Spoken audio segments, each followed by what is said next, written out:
So today I'm going to be talking mostly about prescribed fire. I'm going to give a little bit of a history of second growth management at the park. I am coming from Redwood National Park. I'm the fire ecologist up there. I also cover Six Rivers National Forest and Oregon Caves National Monument and Whiskeytown National Recreation Area over by Redding. So cover a lot of ground. I'm going to be a little tight for time, so I'm going to jump right into it. Just to provide a little bit of context, the park was established in 1978, and that really was to protect the old-growth redwood groves, the remaining groves that had not been cut. In 1978, the Redwood National Park Expansion Act expanded the park by almost 50,000 acres, bringing the total acreage now at Redwood National and State Parks up to about 133,000 acres. 45% of that approximately is of the redwood forest is in a second growth condition. So it's an altered landscape. We acquired after the 78 expansion areas in the Redwood Creek watershed that had been logged over. It's certainly an impaired resource, and that was really the beginning of forest restoration planning in the park. This is just a map of the Redwood Creek Basin. The darker green is old growth, and the lighter green is second growth redwood forest. There's a number of problems with second growth forests as far as the habitat value. They're dense, they're even aged. These were areas that were clear cut with no follow-up treatment. Some of them were aerially seeded. So a very simple canopy structure dominated by Douglas fir, much more Douglas fir than was historically represented, little understory development, and we think probably vulnerable to disturbance in terms of drought, disease, wildfire potential, things of that nature. There's been quite a bit of work looking at second growth. Jason Taraoka, who I've cited here, he's given a talk later more focused on thinning and silvicultural methods for second growth management. So I'm going to briefly talk about some of the silvicultural management, the tools of industrial forestry that we use at Redwood for restoration, and then I'm going to dive into prescribed fire and a few case studies. So just a brief history, we've completed about 1,780 acres of thinned second growth projects. Some of those have incorporated a timber sale to offset the cost of the restoration. Some of those projects have actually paid for themselves, which is pretty cool. And currently we got about 1,200 acres that's being thinned in the middle fork of Lost Man Creek. So it's really ramped up in the last decade under the management of Jason Taraoka, our forester, as well as a few other folks at Redwood. Typical tools for forestry, we used metal tracked equipment. We do stick to existing skid roads. There was a lot of work that went into the planning of these treatments before we could get this type of equipment out on the park. And I'm not going to speak too much more about that today, but it's a pretty actively managed second growth program. Just to cover some of the basic treatment differences, I pulled this chart from our forester, and this is one of the moderate intensity thinnings on a ridgetop site. Pre-treatment basal area is about 367 square feet. Post-treatment, about a 38% reduction, and then about a 47% reduction in density. And so that's just a typical example of a ridgetop low thinning. If you look at the compositional differences, pre-treatment we had about 32% more Doug fir than redwood and 40% more basal area. We flip-flopped that ratio post-treatment. 191% more redwood than Doug fir post-treatment and 80% more basal area. Pretty surgical approach with thinning.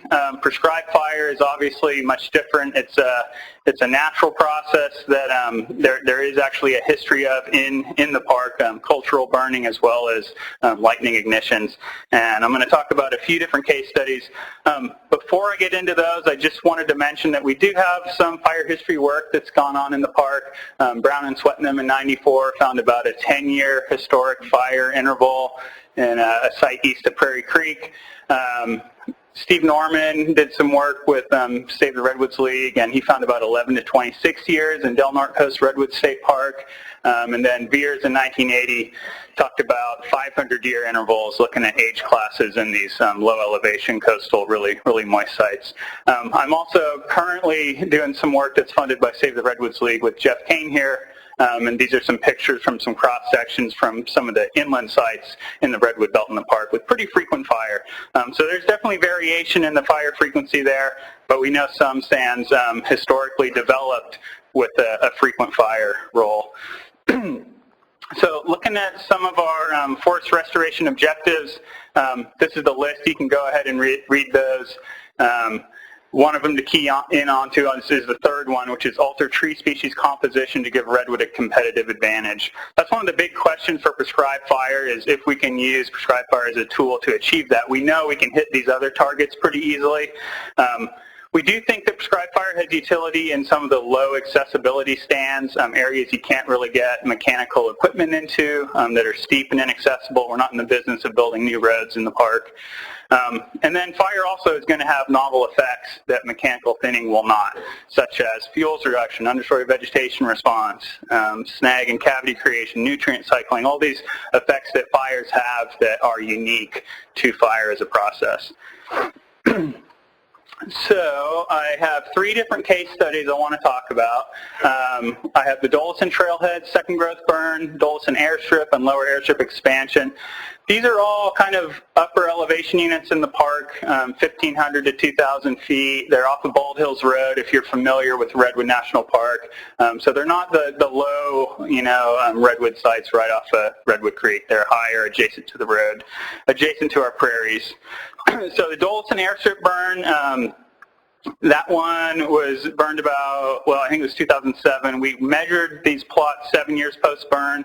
It was a 30-acre unit, kind of a low to moderate intensity burn. The Dolison Trailhead was an 8-acre unit that was part of a larger unit, but it was a forested area that actually burned pretty hot as part of this prairie burn. And so our forester at the time, in conjunction with Morgan Barner at HSU, threw some plots in post-fire. So we don't really have true pre-treatment data, but we were able to make some assumptions about which trees were alive pre-burn.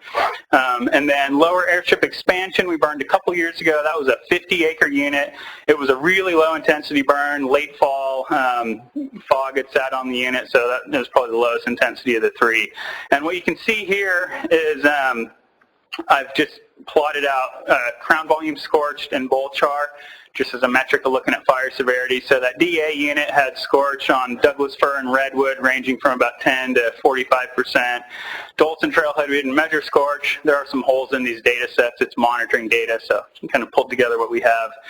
And then lower airstrip expansion, that was that low intensity burn. We're talking 5 to 10% crown scorch. And then if you look at bowl char heights, they range from about half a meter up to 6.5 meters, depending on the burn. So there was some variation in fire effects there. So digging into the lower airstrip expansion unit, this was the low intensity fire. What we found in this burn, it was kind of interesting. It was so cool and wet, so late October, I think actually late September, we got about 8 inches of rain this year. So the heavy fuels in the duff were pretty wet. Duff moisture was at 60%, and 1,000-hour logs were at like 35%. RH during the day of the burn was 40 to 50%, 10-hour fuel moisture 15 to 20. So pretty cool conditions, not much wind. What we found is that the redwood clumps and areas with a lot of redwood in the stand burned pretty well, and areas that just had Douglas fir barely carried fire at all. And the primary difference there, I think, was the fuel bed differences across those gradients, with redwood having these long sprays that fall. If you walk through a redwood forest in the fall this time of year, you see these big red needles falling down. Fluffy fuel beds, it's been shown in the literature to be more flammable than Douglas fir. But we really saw it here. You see a couple of these pictures. Pretty patchy burn. It would burn around these redwood clumps and then kind of go out once you got away from them. So that was kind of neat, but it also biased the burn a little bit to, we were trying to kill Douglas fir. Well, we really only burned the areas that had a lot of redwood in it. I'll get into that more later. So we measured fuels in the unit. So pre-burn, the red is the fine fuels, so up to 3 inches in diameter, 1 to 100 hour. They were reduced about 33%. This was measured 1 year post-burn. 1,000-hour fuels, so 3 inches and above, really variable. Some plots had much lower 1,000-hour fuel loading. We found rotten logs were consumed in some cases, and in other cases we recruited new logs. This stand actually had quite a bit of bear damage in it, and so there were some rotten snags that actually got burned out at the base where that bear damage had occurred and they came down. So a little bit more variable for the heavy fuels. Like I said, this was a really low intensity burn, so we barely affected the overstory, looking at trees greater than 20 centimeters diameter at breast height. 1.4% mortality for redwood, 2.1 for Doug fir, 2.2 for other species. Really minimal mortality in this burn for size classes above 20 centimeters. If you look at smaller than 20 centimeters, the mortality rates bumped up a little bit. We found 58% mortality for redwood, and those were primarily under this 1 to 5 and 5 to 10 centimeter class. The red is the redwood and this pre-burn on top and post-burn below. So the small redwoods got cooked. Many of those resprouted. 25% mortality for Doug fir, 36 for tan oak, and 21 for California bay. Just keep in mind that the areas with more redwood burned better in this. So it wasn't really an equal comparison in this low intensity burn prescription. If I had to burn it again, I'm hoping we can burn a little hotter, and then you'd have more even spread throughout the whole unit. So it biases it a little bit. One thing we also looked at was resprouting. As we all know, redwoods resprout like crazy. So do tan oak and bay as well, apparently. If you look at the rate, the percent of the individual trees resprouting in that smaller size class up to 20 centimeters, the redwoods really dominated, anywhere from about 50 to 100% of those smaller redwoods resprouted post-burn, so followed by tan oak and then bay. So a pretty vigorous sprouting response. This upper left picture is 1 year post-burn, 2 years post-burn down below, so those are approaching maybe a meter. And then this was one little high-intensity patch we had in that 50-acre unit, and you can see the redwoods, everything got scorched in here pretty well. It was probably close to 100% crown scorch. The redwoods are all resprouting really vigorously, and you can see these dead Douglas fir in the stand. So in some of these small high-severity patches, we actually see redwood dominating the site, at least at 1 year post-burn. Okay, moving on to our moderate intensity unit. This was a 30-acre unit, the Dolson airstrip burn. A little bit drier scenario. I think we only had about an inch of rain prior to this burn. Again, it was a late fall burn window, but more even spread throughout the unit. We measured these plots pre-burn, 1 year post-burn, and then 7 years post-burn. And so 1 year post-burn, fine fuels again reduced by almost 40%. By 7 years post-burn, they're back up to pre-burn levels and actually beyond it. So definitely recruit those fine fuels pretty quickly. Heavy fuels, 1,000 hours, reduced by about 23%, and then kind of hung around the same level. And you have to understand that this is just a first entry burn. Ideally you'd have repeated entry over time, so I would think we would actually have more 1,000-hour fuels at 7 years post-burn, because some of these trees that we killed, small tan oaks and such, are coming down and hitting the forest floor, and you'd work through those later. But it seems to be fairly stable for now anyway. And then looking at treatment effects here, you can really see, so that the top is pre-burn, the bottom's post-burn. Basically below 30 centimeters was where we saw the mortality, 30 centimeters diameter. The redwoods did pretty well. Tan oak and Douglas fir probably took the biggest hit. At 7 years post-burn, we don't see any change in basal area. That's mainly because A, we killed small trees, and B, there's growth during this period that I haven't accounted for. We did see about a 42% decrease in stand density, so that was pretty cool. And if you look at the compositional changes, pre-burn there were about 68% more Douglas fir than redwood, and post-burn 34% more Douglas fir. So we were shifting that ratio a little bit closer to redwood gaining some ground in the stand. So that was kind of cool. It was promising to me to see that we could have a pretty big impact on the competitors to redwood. 5 minutes. Here's a photo sequence that's pretty neat. The top is a canopy shot, pre-burn, immediately post-burn, and then 7 years post-burn. And you can see pretty high scorch in this spot. We actually had some redwoods that we noted as dead 1 year post-burn. We came back 7 years and they had sprouted from the crown, epicormically. So the redwoods do well in those higher severity patches. And then down below, this is the same site. You can see a little redwood here on the left that was cooked. It looks dead, and then 7 years later, there's this sprout that's probably 5 feet tall right there. So just a neat little photo sequence. And then the last small case study here is a unit that actually didn't have any redwood in it. It was Doug fir and tannock primarily, but I thought I'd throw it in because it was a higher intensity burn. Like I said, it burned hot, a small patch in a larger unit, 8 acres. HSU helped throw some plots in, and then we came back with some interns on another project that's actually funded by Save the Redwoods League, 7 years post-burn. This was right ahead of an incoming front, so it was pretty windy. It was buffered on both two sides by grassland, so they were able to put a lot of fire on the ground, and we generated some pretty good flame lengths. You can see up to about 10 feet in here.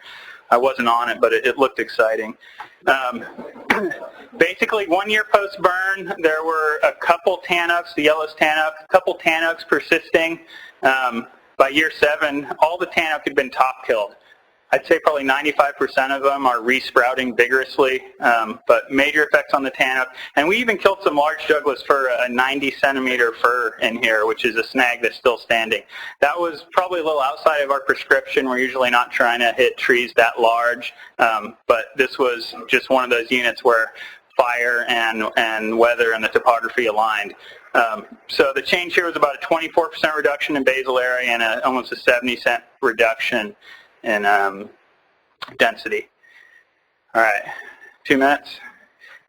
So this is just a picture of that stand. I got lots of tannock resprouting. You can see some of the big snags in here.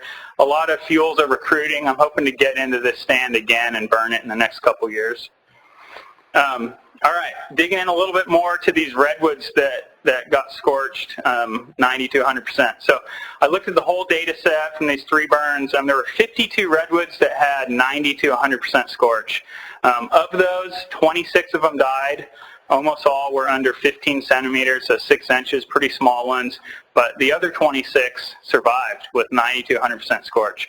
So that's pretty encouraging that the larger size class, we're not even talking that big, I mean above 6 inches, did pretty well with almost 100% crown scorch. So these are really resilient trees, and I think that's where they can have a competitive advantage over Douglas fir in terms of a hotter burn. And you can see just the average crown scorch here on redwoods for dead trees, which is this red bar here, is about 90% versus dead Douglas fir is about 40%. So the Doug fir, obviously, and it's well documented in the literature, it can't handle as high levels of scorch. So just to wrap up, Redwood National Park is a restoration park. I mentioned how we inherited a lot of cut-over lands, a number of issues with those, from watershed to sediment to forestry. We use a number of different tools for managing second growth. As far as the silvicultural management, we've got fine control of stand density. It's a real surgical approach. The treatments can pay for themselves potentially, but there's road access and sensitive landscapes that can limit applications in some scenarios.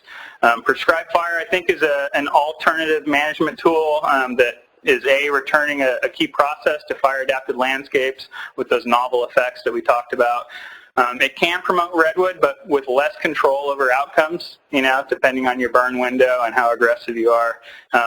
It may be difficult to remove large Douglas fir while maintaining prescriptions, just because we tend not to be able to generate the intensities to really reduce the competition in those larger Doug fir size classes.